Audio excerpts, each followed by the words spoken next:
très heureux de vous retrouver pour une nouvelle thématique dans cette émission 5 minutes essentielles. N'hésitez pas à partager ces vidéos autour de vous et à nous dire en commentaire ce que vous en pensez. Aujourd'hui, nous allons parler du retour de Jésus. Tout le monde connaît cette chanson « Jésus revient parmi les siens », chanson culte du film « La vie est un long fleuve tranquille ».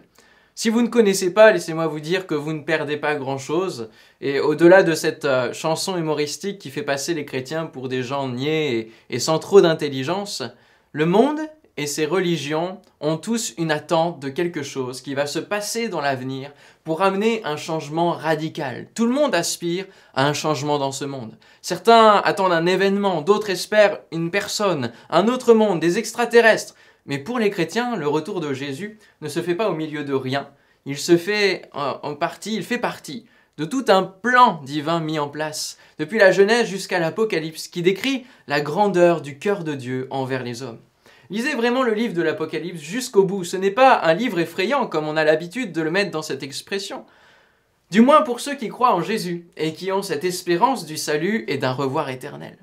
Au-delà d'être un point important de la foi chrétienne, la Bible ne cesse de parler de la venue de Jésus en filigrane. De plus, il y a plusieurs venues. Dans l'Ancien Testament, on peut voir que beaucoup d'éléments, le tabernacle, l'agneau sacrifié pour les péchés du peuple, le serpent d'airain, Joseph, David, sont comme des images de Jésus qui va venir ensuite. Le Nouveau Testament existe parce que Jésus est venu en chair et en os sur la terre accomplir le plan divin, apporter un message de délivrance pour l'homme emprisonné dans son péché. Il est venu mourir sur la croix à notre place pour payer notre dette et pardonner nos péchés. Il est venu ouvrir la voie du salut par lui et ressusciter ensuite, ce qui donne l'espérance puisqu'il est le seul à avoir vaincu le péché et la mort, nos deux prisons. Mais la suite du Nouveau Testament continue en montrant qu'il est remonté au ciel nous préparer une place afin de venir nous chercher et que nous vivions avec lui dans la félicité pour l'éternité. Et là, c'est la seconde venue que nous attendons en ce moment.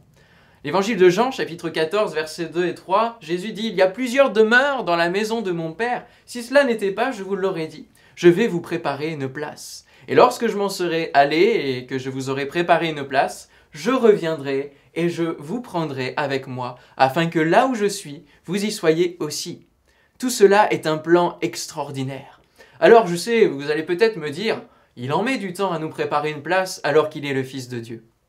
Mais la Bible nous répond que Dieu est patient, car il souhaite que le plus grand nombre d'entre nous accèdent au salut et connaissent la vérité. Il ne veut pas envoyer un déluge sur la terre pour exterminer la mauvaise race humaine contaminée par le péché. Il l'a déjà fait, et comme il a pensé à votre création avant même la fondation de cette terre, il désire que vous connaissiez tout ce plan merveilleux qu'il a écrit pour vous.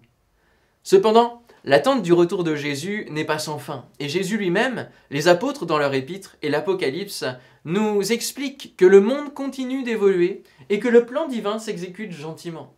Et si nous ne pouvons savoir exactement quand Jésus reviendra, comme certains aiment à le faire croire en annonçant des dates de fin du monde, etc., Dieu nous a laissé des indices, des signes reconnaissables pour savoir dans quel temps nous vivons.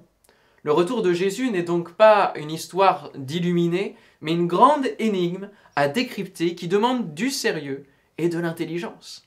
Et si vous n'y croyez pas, je vous mets au défi de lire la Bible et de décoder chaque signe du retour de Jésus. Et si vous comparez les actualités données jour après jour dans les médias avec la Bible, vous allez vous apercevoir que c'est la Bible qui s'accomplit sous nos yeux.